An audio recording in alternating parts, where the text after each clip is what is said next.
Welcome back to Sample Chapters. Today I'm going to be doing a book review on a title called Mr. God, This is Anna. I have seen titles of this book called Anna and Mr. God, and I have seen other covers that are different from this one. I have got quite an old copy, I think. This book is about a man who was living in the East End, and he was from an Irish background, and his mother was the type of woman that would take any homeless person into their house. She had open arms for any waif and stray, anybody that was desperate for a meal and a loving home.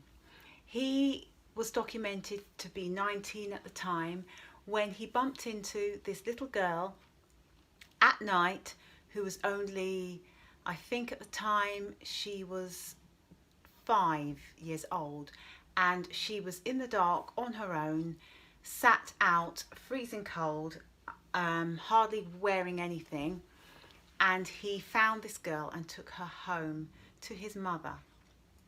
There were other people living in the house as well, but the whole story is about this little girl and his relationship with this little girl, how he fell in love with this little girl as a daughter.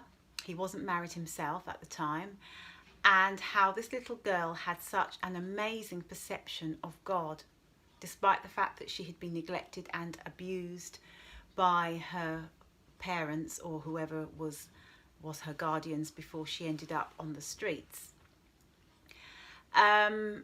It is a good book. The reason why I'm recommending the book is because it has some wonderful narratives between that talk about the relationship between this guy and this little girl, and how she just softened him, like a little bit like finding a puppy, an abandoned puppy, when you weren't particularly into dogs or cats, never really had any pets, and then suddenly this puppy takes over your life and you discover all these wonderful things about your relationship with this puppy and how puppies are so clever and things like that. So that's kind of like a correlation with him, because he was just a 19-year-old young lad out there, just went out for a smoke somewhere outside. So I'm going to read you a little excerpt from the first part of the book. But before I do, I just want to say that the publisher has written a little excerpt at the front talking about how he discovered the book and, well, the manuscript at the time, and how he viewed the author. The author just calls himself Fynn, Fynn. That's not his real name. But he explains what he thought about the manuscript and why he decided to publish it. So I'm just going to read a little bit of that first to you. So this is the introduction, and the publisher is a guy named Vernon Sprockton. There are good books, indifferent books and bad books. Amongst the good books are some honest, inspiring, moving, prophetic and improving ones. But in my language there is another category. There are books. This is one of them. Books are those which induce a fundamental change in the reader's consciousness. They widen his sensibility in such a way that he is able to look upon familiar things as though he is seeing and understanding them for the first time. Books are galvanic. They touch the nerve centre of the whole being, so that the reader receives an almost palpable physical shock. A tremor of excited perception ripples through the person. Yes, palpable isn't a word I use much, and as for galvanic, that was a new word for me. I didn't know that word. The other reason why I'm recommending this book is because it has a slight sad ending. Not that I like sad endings, but the little girl, he only knows her for about 3.5 years, because she dies, and it's quite a horrific accident, and he is grieved because this girl came into his life and then she came out of his life, and even when she was dying she was cheerful and she died with a smile on her face.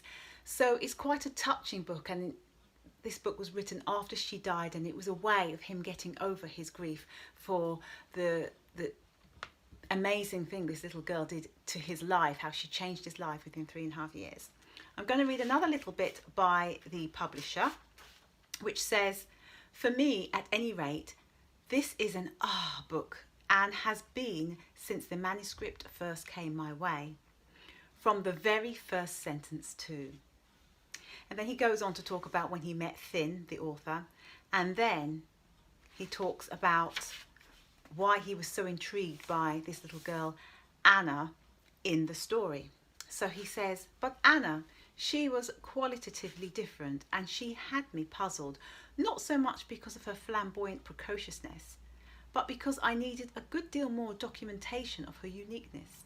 To begin with, I found it hard to believe that anyone could have existed at that age who was so untouched by the constraining type of education available at that time, and whose preoccupity took the form of devastating challenges to the received way of construing things, and more so when her nascent philosophy went to the heart of some problems of spiritual perception and the nature of being which are precisely contemporary."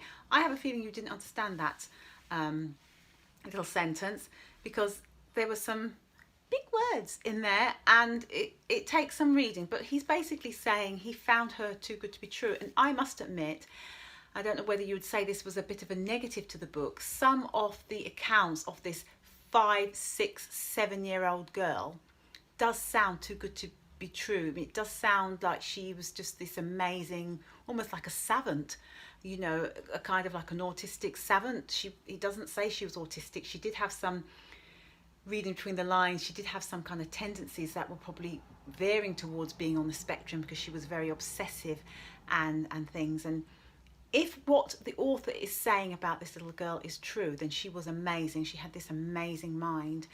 But you do stop and think to yourself, has the author made some of this up? Has he added to this? How could a young child be that wise, that spiritually wise? I don't know. You read the book and see for yourself. It's still a good book, but I would be interested in your opinion if you do get round to reading it. Now, there is one bit about what the publisher says in his introduction, which had me gasping when I first read it. I was like, what? What are you getting at? Because he says on page 5, "And I questioned the intimate physical relationship between Fynn and Anna, which even in these permissive days will undoubtedly be offensive to many well-meaning ladies who are in good standing with the executive committee of the Mothers' Union." And I'm thinking, what are you saying? Are you saying this guy was a paedophile and he was rejoicing about it? Are you saying he interfered with her? What do you mean? To me, that sentence sounds like the publisher is alluding to the fact that in the manuscript it was indicating that there was some kind of sexual relationship with him and this 5-year-old child. And I was like, what? Hold on a minute. But I'm pleased to say that's not what he was saying. What he was basically saying is there are times when the author so innocently mentions things about this little girl and their close relationship, that in a day and age where everything's perverted and there's so many older men taking advantage of young children, that it could be hard to believe that, hold on a minute, what you're saying here. But so I'll give you an example. Basically, this little girl was quite obsessive with things, and if she had a question about God, sometimes it would take her days, weeks, or even months to work out what she thought the answer was. Or if he asked her a question, she would take a while to work it out. And she had this manner of taking her clothes off, taking all her clothes off and saying, right, I'm going to be naked until I can work this out. And there would be times when she'd say to him, can we go to bed? And she'd sit in his bed, or she'd say, can I go to bed with you? But it isn't perverted. Believe me, I would not be recommending this book if I suspected that at any point. I recommend good books, not dodgy ones.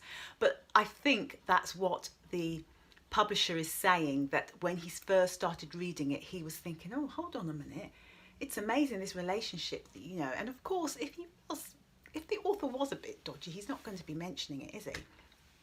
So, but that is in there in the introduction. And if you find that, well, you know, you're wanting to give this book to somebody and they've said that in the introduction, I questioned the intimate physical relationship between Fynn and Anna, you might think, well, this person's going to think, well, what kind of book are you giving me here? So I just wanted to get that out of the way, because when I do reviews, I do honest reviews. I mention anything that I think you would think, well, hold on a minute, what's all that about? So everything's fine there. I will now read you the first part of chapter 1. I hope this video doesn't go on for too long. Oh gosh, it's 10 minutes already. I'm going to do this in 2 parts because I hate long videos. So what I'm going to do the second part where I read the first bit of chapter 1 to you, because it's really interesting and it will draw you into the book. And I'll meet you on the other video. Bye for now.